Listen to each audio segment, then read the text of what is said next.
Olá, pessoal, tudo bem? Professor Luiz Antônio aqui do curso preparatório para as escolas técnicas e militares.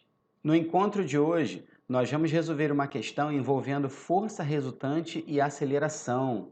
Uma questão que na nossa primeira versão da lista de exercícios em PDF, ela estava errada, ela estava com uma informação errada no seu enunciado e na hora de resolver nós encontramos um gabarito, uma resposta que não tinha nas opções. Então, nós fizemos uma revisão na lista de exercícios, identificamos o erro e estamos aqui para corrigir e resolver corretamente a questão da primeira aula de vetores. Então, se você se interessa por esse assunto, se você é estudante de física e está estudando força resultante, está estudando resultante entre vetores, já dá um like na nossa aula aí e fica com a gente até o final. Então, a questão é essa aqui, essa questão 4 que você está vendo aqui, ó. Um corpo de massa 200 gramas é submetido à ação das forças coplanares de módulos F1, 5 newtons, F2, 4 newtons e F3, 2 newtons, conforme a figura a seguir. Então, a figura é essa aí, tá vendo? Então, o corpo tem massa M, tá vendo o Mzinho aqui, ó? Esse M, nós vamos anotar aqui, o M é 200 gramas, que nós temos que converter para quilogramas, que dá 0,2 quilogramas. Já sabemos que no cálculo da força resultante, a massa do corpo deve ser dada em quilogramas. E nós temos três forças atuando sobre este corpo, e nós temos que calcular a aceleração do corpo. Bom, o que estava errado lá na lista inicial? Esses valores aqui que você está vendo. Esses valores aqui, ó, de 5 newton, 4 newton e 2 newtons, na lista original não eram esses valores, eram outros valores, o que impossibilitou da gente encontrar a resposta. Ele pede a aceleração do corpo. Bom, então, vamos fazer o seguinte, vamos calcular a força resultante inicialmente entre as forças que têm mesma direção, que são as forças F1 e F3.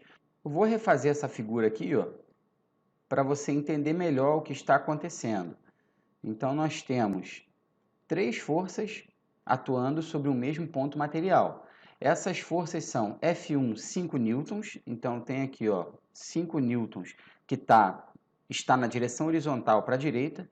Eu tenho uma força F3, que é de 2 newtons, que está na direção horizontal para a esquerda, puxando para a esquerda, e tenho uma força de 4 newtons, que está na direção vertical, puxando para cima. Então, inicialmente, vamos calcular a força resultante entre as forças que têm a mesma direção, que são essas aqui, ó, de 5 e 2 newtons. Bom, calculando a força resultante entre essas duas aí, nós vamos ter uma força na direção horizontal que vai ter o valor de 3 newtons. Por que 3 newtons, Luiz? Porque basta você subtrair as duas forças. Ó, 5 menos 2, isso dá 3. E por que subtrai, professor Luiz? Subtrai porque elas têm mesma direção e sentidos contrários. Então, a força resultante vai ser a diferença entre elas. E essa força de 4 newtons que está aí, eu vou repetir ela. Eu vou repetir ela aqui, força de 4 newtons, tá bom? Observe que não há nenhuma outra força na direção vertical, só tem essa força F2, que vale 4 newtons, e agora nós vamos calcular a força resultante entre essas duas. Observe que essas duas forças, elas são perpendiculares entre si. E quando duas forças são perpendiculares entre si, a gente pode utilizar o teorema de Pitágoras para resolver. Como assim, Luiz, teorema de Pitágoras? Porque você pode fechar aqui no paralelogramo, nós já vimos isso na primeira aula, no paralelogramo, a força resultante é a hipotenusa desse triângulo retângulo que apareceu aqui. Ó. Tá vendo o triângulo retângulo aqui? Que tem catetos 3 e 4. Esse 4 newtons também pode aparecer aqui, tá legal? E nós queremos encontrar a hipotenusa desse triângulo retângulo que eu estou destacando para você aqui em vermelho.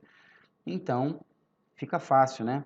Olha lá, o quadrado da hipotenusa é igual à soma dos quadrados dos catetos. Esse triângulo aqui ele é um triângulo pitagórico, né? Quem já conhece triângulo pitagórico não vai ter dificuldade nenhuma em calcular isso. Então, vamos ter que x ao quadrado é igual a 9 mais 16. Então, x ao quadrado é igual a 25. E, finalmente, x vai ser igual a 5. Beleza? Bom, só que esse x aqui, isso é a força resultante.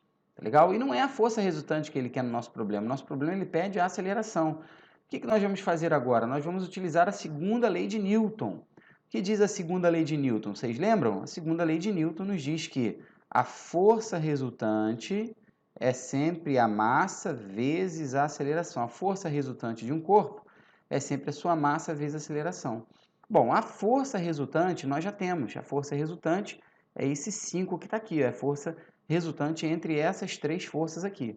Então, nós temos 5 igual a massa. Quanto vale a massa? 0,2 vezes a aceleração. Portanto, a aceleração é o resultado da divisão de 5 para 0,2. Se você dividir 5 para 0,2, isso dá 25. Eu vou fazer aqui a continha para você aqui, ó. Você que tem dificuldade na hora de dividir números decimais, ó, tá vendo? 5 não tem nenhuma casa decimal. Eu boto uma vírgula aqui, boto um zero e retiro as vírgulas, tá vendo? Então fica 50 dividido para 2, que dá quanto? Que dá 25, sobra nada. Portanto, a aceleração é 25 metros por segundo ao quadrado. Então, encontramos aí a aceleração e com isso nós encontramos o gabarito letra D, ó. Tá vendo? 25 metros por segundo ao quadrado. Então, se esse conteúdo foi interessante para você, se essa questão te ajudou, se essa questão fez sentido para você, dá um like aí no nosso vídeo, inscreva-se no nosso canal, ative o sininho para você receber todas as nossas notificações. Na descrição do vídeo tem a lista de exercícios aí em PDF envolvendo operações com vetores. Se você quiser, imprima essa lista, resolva os exercícios. O segredo é você praticar. Grande abraço e até a próxima aula.